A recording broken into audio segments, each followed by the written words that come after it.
hindi magkukulang.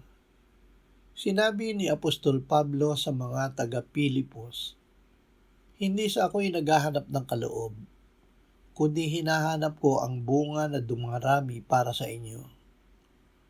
Ngunit mayroon ako ng lahat ng bagay at sumasagana.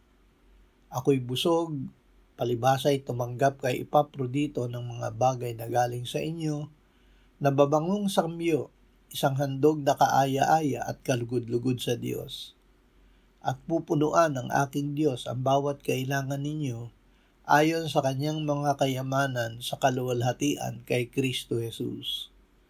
Ngayon naway sumaating Diyos at Ama ang kaluwalhatian magpakailanman. Amen."